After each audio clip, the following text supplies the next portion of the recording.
ഞാൻ കുറെ വിളിച്ചു. അച്ഛനെക്കാട്ടി വലുത് ഏട്ടനാന്ന് പറഞ്ഞു.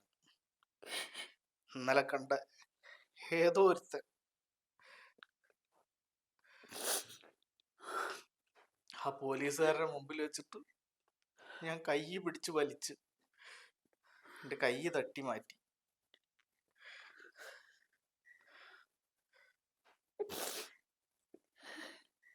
എവിടുത്തെ എന്താ എന്തെങ്കിലും ജോലി ഉണ്ടോ? ഒന്നും അറിയില്ല. എവിടെ ഇൻസ്റ്റാഗ്രാമിലാട്ടെ നേരിട്ട് കണ്ടിട്ട് പോലും ഉണ്ടായിരുന്നില്ല അത്ര. അവൻ വിളിച്ചപ്പാണ്ട് ഇറങ്ങിപ്പോയിരിക്കണം പോലീസ് സ്റ്റേഷനിൽ.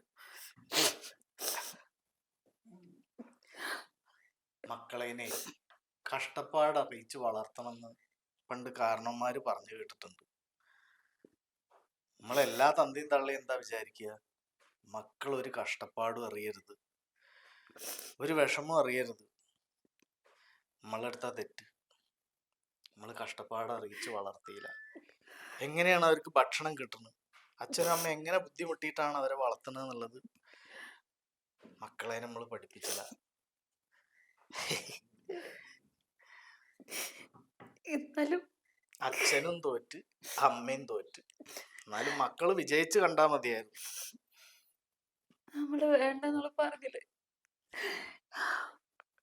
ഞാൻ എത്ര പ്രാവശ്യം വിളിച്ചെന്ന് അറിയോ? പൊന്നോ പോരെ പോരെ, വന്നില്ല.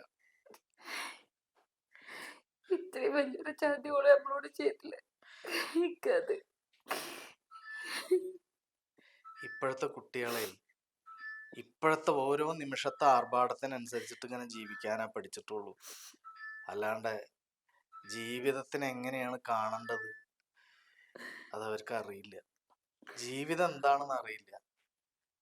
ഇപ്പോഴത്തെ സന്തോഷം ഇന്നെന്താണോ അത്, നാളെ എന്താണെന്നുള്ളത് ചിന്തിക്കണില്ല. പോയിട്ട് ഇനി അതേപോലെ ഇങ്ങോട്ട് വരുമോ എന്നുള്ളത് ആർക്കറിയാം? കരഞ്ഞിട്ടൊന്നും ഒരു കാര്യം. ഞാൻ എന്റെ നെഞ്ചത്തിട്ട് വളർത്തിയ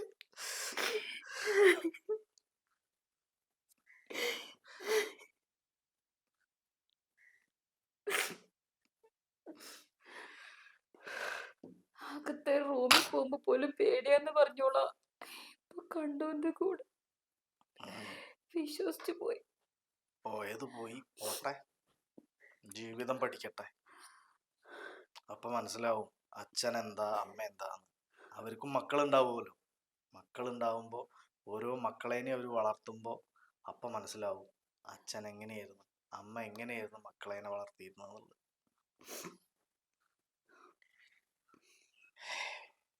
ഇതിപ്പോ നമ്മളുടെ മാത്രമൊന്നും അല്ലടൂ, അനവധി രക്ഷിതാക്കളുടെ അവസ്ഥ തന്നെ.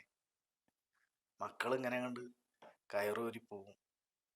അതുവരെ കയ്യോ വളരുന്നു കാലോ വളരുന്നു പറഞ്ഞിട്ട് വളർത്തി ഉണ്ടാക്കിയ വെറുതെ കാര്യമില്ല.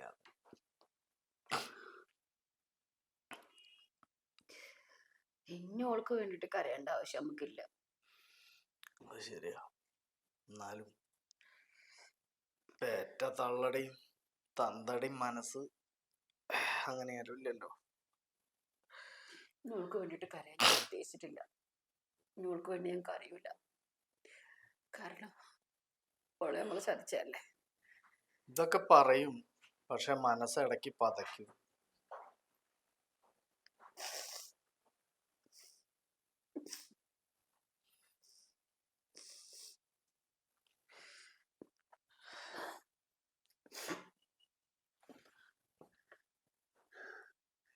ഇനി ഈ വീട്ടില് ആ ഒരു പേരുള്ള ഒരാളില്ല.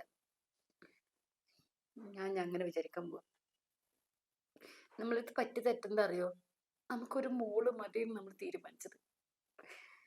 അല്ലെങ്കിൽ ആ ഒരു കുട്ടിക്ക് വേണ്ടെങ്കിൽ നമുക്ക് ജീവിക്കായിരുന്നു. ഇതിപ്പോ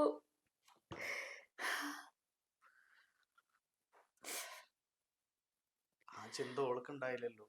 ഒരു മോളല്ലേ ഉള്ളൂ എന്നുള്ളത്. അച്ഛനെയും അമ്മേനെയും വേദനിപ്പിക്കരുതെന്ന് അവൾക്ക് തോന്നിയ ഇല്ലല്ലോ.